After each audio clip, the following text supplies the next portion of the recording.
Okay, good morning student. मागच्या पिरियडमध्ये आपण नॉव्हेलबद्दल बघितलं होतं, to serve with love. And as far as that novel was concern, I have also provided to you the screenshot of the activities of that novel. Now let us turn to next content at page number 35, means the fourth content from the first section, big data big insight. Big data big insight. Look at there the title of that chapter, big data. Big data म्हटलं म्हणजेच एक प्रकारचा माहितीचा प्रचंड साठा, आणि big insight म्हटलं म्हणजेच माहितीचे अंतरंग किंवा अंतर्ज्ञान. आता थोडक्यात बिग डेटा म्हटलं म्हणजे काय, आपल्याला नेटपॅक आपला माहिती आहे.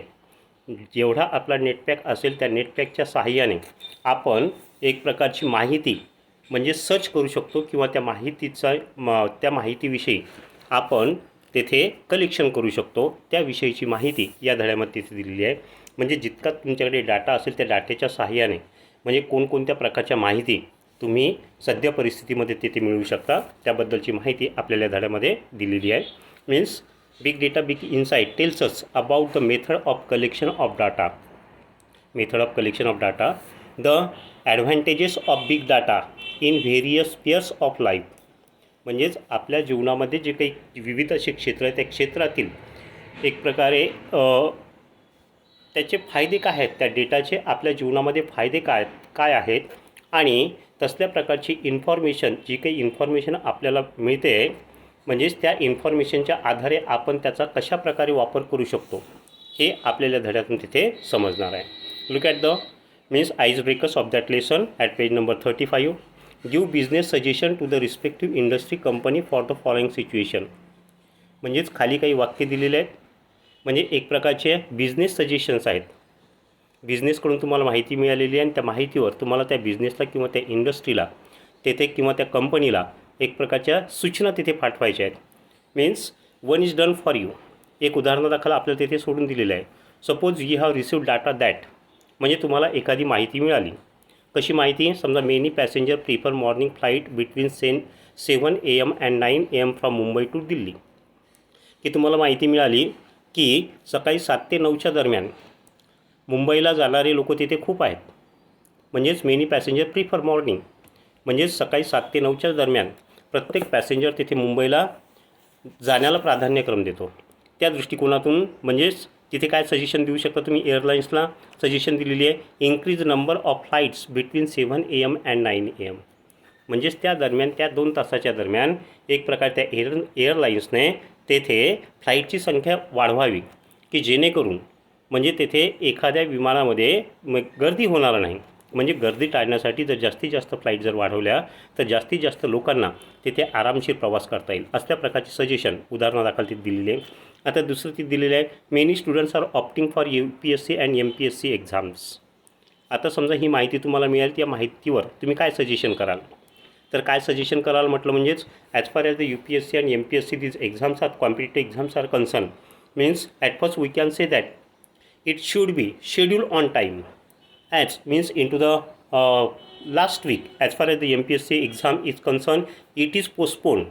Means it was scheduled on 11th November, but due to circumstances it was postponed. So means the harassment taken place to the students who appear for such exams. म्हणजे त्याच्यामुळे या एक्झामची ज्या विद्यार्थ्यांनी तयारी केली होती त्या तयारीचा त्रास तिथे झाला होता. त्या दृष्टिकोनातून असल्या प्रकारची सूचना आपण तेथे त्या मंडळांना करू शकतो, UPSCच्या आणि MPSCच्या. म्हणजे कशी? Means take the exam on schedule time और arrange the exams in view of the students. विद्यार्थ्यांचा विचार करूनच असल्या प्रकारच्या एक्झाम्स तेथे घ्याव्यात किंवा ठेवाव्यात. किंवा आणखीन असं म्हणू शकतो आपण, means as far as the UPSC and MPSC these exams are concern, these are most important means for the life of the students those who prepare for such exams. त्याच्यासाठी आणखीन आपण एखादी सूचना तिथे करू शकतो. Means as far as the MPSC and UPSC these corporations are concern, these boards are concern, means it is there is no any particular syllabus for. So as far as the syllabus is concerned, we can also suggest to them publish more reference book for such exams. किंवा असल्या प्रकारच्या ह्या ज्या काही exams आहेत त्या एक्झामसाठी चांगल्या प्रकारचे चांगल्या प्रकारचे रेफरन्स बुक विद्यार्थ्यांसाठी तेथे पब्लिश करावेत असंही आपण तेथे सूचना करू शकतो. Then third one, many people go for morning walk to Kamala Nehru park. आता बरेचसे लोक त्या कमला नेहरू पार्कमध्ये मॉर्निंग वॉकसाठी तिथे जातात. त्या बाबतीत सूचना म्हणजे आपल्याला तिथे सजेशन द्यायची आहे, सूचना करायची आहे. तर आपण तिथे सांगू शकतो means appoint the security in the garden. As far as what we can say that the today's situation is concerned means as the chain snatchers is there. म्हणजे चेन स्नॅचर असतात. अशा वेळेस फिरायला जर गेले तर हे काय करतात, चेन स्नॅचर्स म्हणजेच त्या लेडीच्या गळ्यातलं जे काही मंगलसूत्र वगैरे असतं ते हिसकावून पळून जाण्याचा प्रयत्न करतात. अशा वेळेस आपण काय सूचना करू शकतो की तेथे सुरक्षा रक्षक किंवा पोलीस तेथे तैनात करावेत की जेणेकरून असल्या प्रकारच्या घटना त्या गार्डनमध्ये फिरत असताना तिथे घडणार नाहीत. किंवा आपण दुसरी सूचना करू शकतो, build more jogging tracks there or at Kamala Nehru park. किंवा म्हणजेच त्या कमला नेहरू पार्कमध्ये जास्तीत जास्त जॉगिंग पार्क तेथे निर्माण करत असल्या प्रकारची सूचना आपण तिथे करू शकतो. Then next one, many people buy clothes from miracle com on online shopping site. आता मिरॅकल कॉम नावाची ऑनलाईन शॉपिंग साईट आहे. तेथे बरेचसे लोक कपडे खरेदी करत असतात. तर त्याविषयी आपण त्या मिरॅकल कॉमला तिथे सूचना करायची आहे. काय सूचना करू शकतो आपण, increase the inventory variety and product offering of miracle com. म्हणजे काय म्हणू शकतो आपण, मिरॅकल कॉमवर जे काही प्रोडक्ट लोक खरेदी करतायत, कपडे खरेदी करतायत, तर त्या कपड्यांमध्ये एक प्रकारची इन्व्हेंटरी तुम्ही तेथे जास्तीत जास्त ठेवा किंवा व्हेरायटी किंवा प्रोडक्ट म्हणजे जे काही विविध प्रकारचे कपडे किंवा एक प्रकारचे प्रोडक्ट तुम्ही तेथे अवेलेबल करून ठेवावे म्हणजे जास्तीत जास्त की जेणेकरून ग्राहकांना तेथे म्हणजेच त्यांच्या निवडीप्रमाणे ते तिथे निवडता येतील. आणि थोडकेच जर तेथे त्यांनी जर ठेवले तर त्यातूनच 2-3 वस्तूमधूनच त्यांना तेथे चॉईस करावी लागते. म्हणून त्या दृष्टिकोनातून आपण त्या मिरॅकल कॉमला असल्या प्रकारची सूचना तेथे कपड्याच्या बाबतीमध्ये किंवा एखाद्या प्रोडक्टच्या बाबतीमध्ये करू शकतो. Then last one, the viewership on television is more between 8 PM and 10 PM. आता समजा टेलिव्हिजन आहे, प्रत्येकाच्या घरामध्ये टी व्ही आहे आणि त्या टी व्हीवर रात्री 8 ते 10पर्यंत म्हणजेच कार्यक्रम तिथे दाखवले जात असतात आणि बरेचसे लोक म्हणजेच त्या दरम्यान टी व्ही बघत असतात. तर त्या टी व्हीवाल्यांना त्या टी व्ही चॅनलला किंवा त्या काय म्हणू आपण ते जे काही दूरदर्शन असेल त्या दूरदर्शनला आपण काय सूचना करू शकतो, तर broadcast most popular T V shows between to get maximum advertising revenue. आपण काय सांगू शकतो, त्या दरम्यान जास्तीत जास्त लोक टी व्ही बघतात ना, मग त्या दरम्यान म्हणजेच त्या 2 तासाच्या दरम्यान तुम्ही चांगले कार्यक्रम ठेवा की जेणेकरून एक प्रकारचा ॲडव्हर्टायझिंगकडून जाहिरातीद्वारे त्या दूरदर्शन विभागाला जास्तीत जास्त तिथे काय मिळेल, रेव्हेन्यू मिळेल. रेव्हेन्यू म्हटलं म्हणजे महसूल. त्या दृष्टिकोनातून आपण असल्या प्रकारचे सजेशन त्या दूरदर्शनवाल्यांनाही तेथे करू शकतो. आता ह्या सजेशन मी तुम्हाला तिथे सांगत आहेत. तुम्हाला आणखीन माझ्या व्यतिरिक्त काय सजेशन म्हणजेच वाटत आहेत म्हणजे द्यावेशा वाटतात त्या दृष्टिकोनातूनही तुम्ही लिहिल्या तरी चालतील. आणि नाही तरी म्हणजेच एक प्रकारची या आईस ब्रेकरची फोटोकॉपी मी तुम्हाला तिथे व्हॉट्सॲपवर प्रोव्हाइड करेलच. आलं लक्षामध्ये. नाव next point, people get information from various sources. म्हणजेच लोक बऱ्याचशा सोर्सेसपासून तिथे माहिती मिळवण्याचा प्रयत्न करत असतात. Can you name a few. आता for example sources of information कोणकोणत्या माध्यमाद्वारे आपल्याला तिथे माहिती मिळत असते.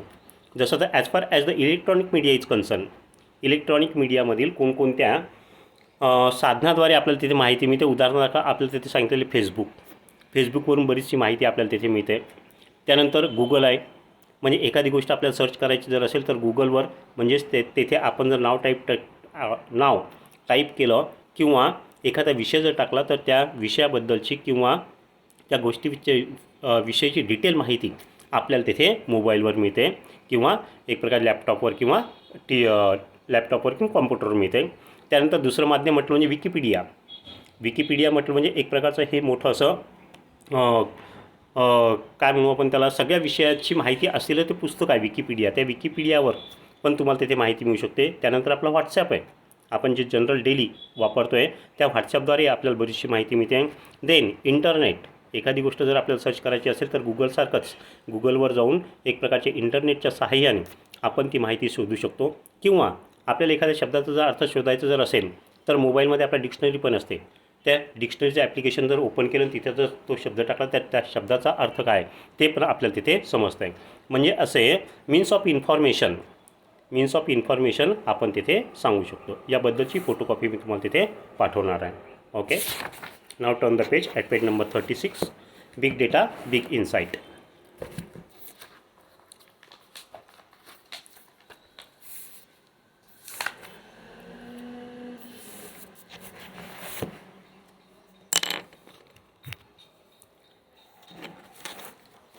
There is a revolution in the life of people, in the lifestyle of people which has been affected by big data. Means as far as big data is concerned, it has means brought or it has affected means the lifestyle of means the people of today's world. म्हणजे या big डेटाने एक प्रकारच्या व्यक्तीच्या जीवनावर किंवा व्यक्तीच्या जीवनामध्ये एक प्रकारचे क्रांतिकारी बदल तिथे घडून आणलेले आहेत किंवा एक प्रकारचे क्रांतिकारी परिणाम या बिग डेटाने तेथे व्यक्तीच्या जीवनावर तिथे केलेले आहेत. So there is revolution in the lifestyle of people which has been affected by big data. जसं our food habits, our health care, our travelling or scientific pursuits, you name it, and everything has change 360 degrees. म्हणजे कोणतीही गोष्ट सांगा, आपल्या खाण्यापिण्याच्या सवयी असेल किंवा आपल्या आरोग्यविषयक काही गोष्टी असतील, आवर ट्रॅव्हलिंग आपला प्रवास असेल किंवा सायंटिफिक परस्यूट एखादा वैज्ञानिक अभ्यास असेल, कोणतीही गोष्ट तेथे सांगा म्हणजेच तुम्ही नाव घ्याल त्या सर्व गोष्टी म्हणजे या बिग डेटामुळे 360 अंशात तेथे बदलून गेलेले आहेत. कशामुळे? फक्त बिग डेटामुळे. The massive data available with us can really work wonders. आणि जो काही मॅसिव्ह म्हटलं म्हणजे प्रचंड, जो काही प्रचंड साठा आपल्याकडे त्या बिग डेटाचा अवेलेबल आहे त्याच्यावरून म्हणजेच एक प्रकारचे आश्चर्यकारक गोष्टी आपल्याला ते आश्चर्यकारक गोष्टी आपल्याला तिथे बघायला मिळतात किंवा आपल्याकडे उपलब्ध असलेल्या प्रचंड डेटामधून खरोखर आश्चर्यकारक गोष्टी आपण तिथे घडून आणू शकतो या बिग डेटाच्या सहाय्याने. So friends, do you know what happens when we like a post on Facebook or a share on WhatsApp, visit any website, make online purchases or watch videos. म्हणजे येथे लेखक विचारतो आहे की ज्यावेळेस एखादी पोस्ट आपण फेसबुकवर करतो किंवा व्हॉट्सॲपवर करतो किंवा म्हणजेच एखाद्या वेबसाईटला आपण तिथे व्हिजिट देतो आहे किंवा ऑनलाईन आपण परचेसिंग करतो आहे, त्यावेळेस काय होतं आहे किंवा एखादा व्हिडिओ बघितल्यानंतर काय होतं आहे, तर लेखक तिथे सांगतो आहे yes whatever activity we do online is recorded, monitored and also analyse. म्हणजे ज्या काही गोष्टी आपण इंटरनेटवर करतो आहे म्हणजे फेसबुकवर एखादा पोस्ट टाकतो आहे किंवा व्हॉट्सॲपवर एखादी पोस्ट टाकतो आहे किंवा एखादा व्हिडिओ बघतो आहे किंवा ऑनलाईन परचेसिंग करतो आहे, तर या सगळ्या गोष्टीच्या बाबतीमध्ये म्हणजेच ह्या ज्या काही आपण सगळ्या गोष्टी करतो आहे या सर्वप्रथम तिथे रेकॉर्ड होत असतात. त्यानंतर त्यांचं निरीक्षण केलं जात असतं आणि या सगळ्या गोष्टीचं तिथे विश्लेषण केलं जात असतं.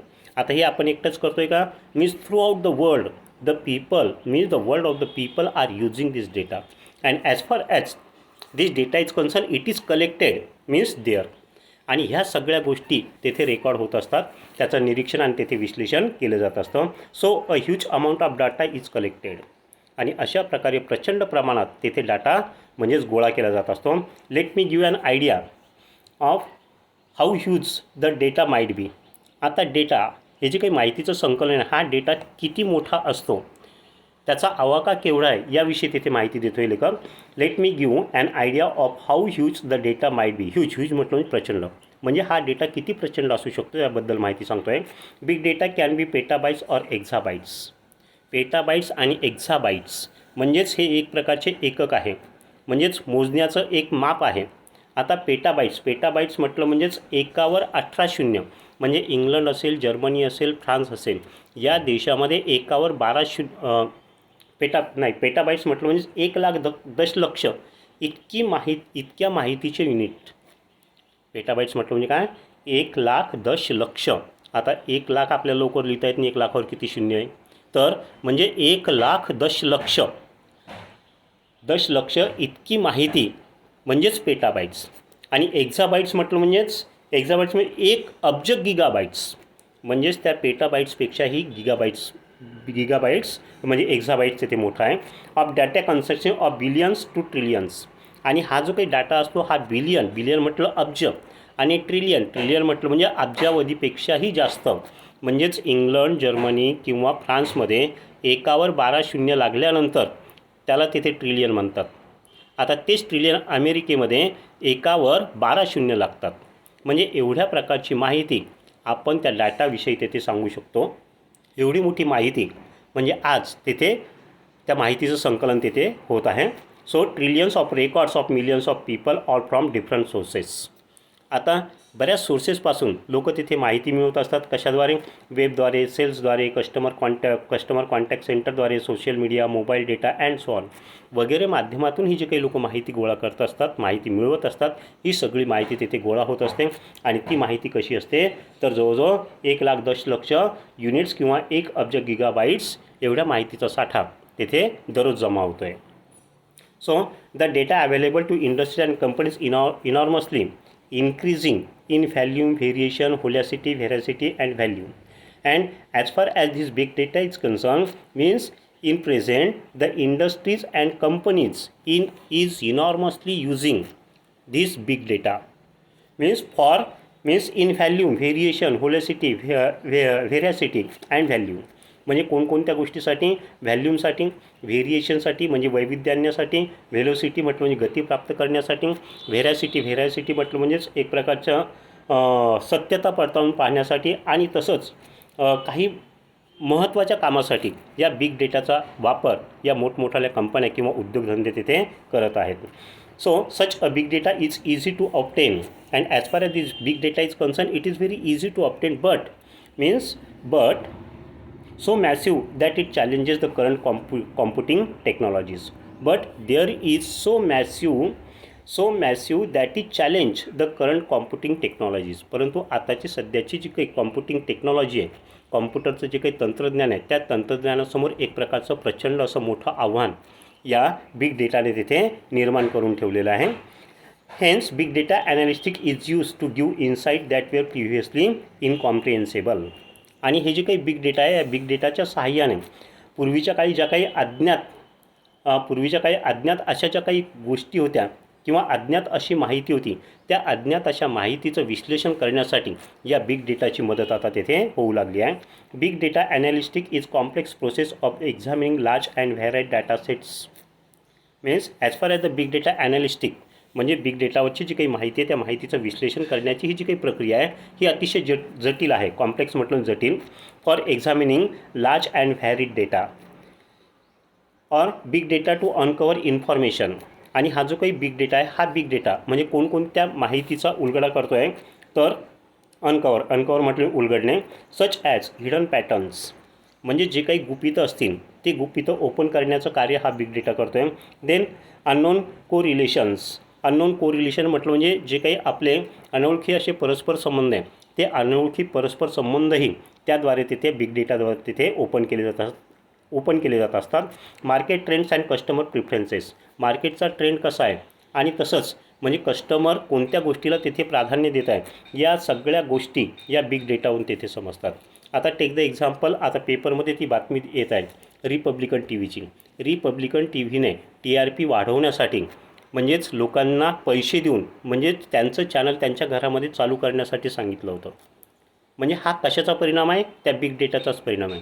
आणि त्या बिग डेटाची म्हणजे माहिती त्यांच्याकडे कलेक्शन झाली की म्हणजे एक प्रकारचे हे जाहिरातीवाले काय असतात, ते जाहिरातीवाले त्या चॅनलला जाहिराती देतात. म्हणजे एक प्रकारचं त्या जे चॅनल जास्त बघितलं जात आहे त्या चॅनलला हे कंपनीवाले तिथे जाहिराती देत असतात आणि त्याद्वारे म्हणजेच त्या चॅनलला तिथे महसूल मिळत असतो. आणि म्हणून म्हणजेच या कस्टमर कोणत्या गोष्टीला प्रिफरन्स देतात या सगळ्या गोष्टी कशामुळे समजतात? या बिग डेटामुळेच समजून येतात. With such a huge data available with the industries they can means have innumerable advantages and all the industries are trying to reap the maximum benefits from it. And as far as every industry is concern means the huge data available with the industries म्हणजे जितका data त्यांच्याकडे available आहे they can have innumerable advantages. आणि त्या उपलब्ध असलेल्या डेटावरून ते प्रचंड प्रमाणात म्हणजेच त्या बिग डेटाचा प्रचंड प्रमाणात फायदा ते तेथे करून घेऊ शकतात. इन्युमरेबल म्हटलं म्हणजे प्रचंड प्रमाणात. Hence all the industries are trying to reach the maximum benefits from it. आणि म्हणून प्रत्येक इंडस्ट्री, प्रत्येक उद्योगधंदा त्या तो जो काही उपलब्ध असा डाटा आहे त्या उपलब्ध अशा डाटातून म्हणजे बरेचसे फायदे ते तिथे मिळवू शकतात. Many industries have advance by miles. Many industry have advance by miles from their competitors. आणि असे बरेचसे उद्योगधंदे आहेत की किंवा कंपन्या आहेत की त्यांनी त्यांच्या स्पर्धकापेक्षाही या बिग डेटाच्या सहाय्याने आधारे बिग डेटाची मदत घेऊन म्हणजे एक प्रकारची प्रचंड अशी मजल त्यांनी तिथे मारलेली आहे. It is not the amount of data that is important. म्हणजे तुमच्याकडे किती डाटा आहे ते महत्त्वाचं नाही, तर तुमच्याकडे असलेल्या डाटाचा वापर तुम्ही कशा प्रकारे करताय हा सगळा तिथे कळीचा मुद्दा आहे. म्हणजेच ही महत्त्वाची गोष्ट आहे. असल्या प्रकारची what is mean by big data याबद्दलची माहिती या पॅराग्राफमध्ये सांगितलेली आहे. आलं लक्षामध्ये? ओके, याच्या पुढचा जो काही पार्ट आहे तो पुढचा पार्ट तुम्हाला पुढच्या व्हिडिओमध्ये मी तिथे पाठवेन. Okay, have good day.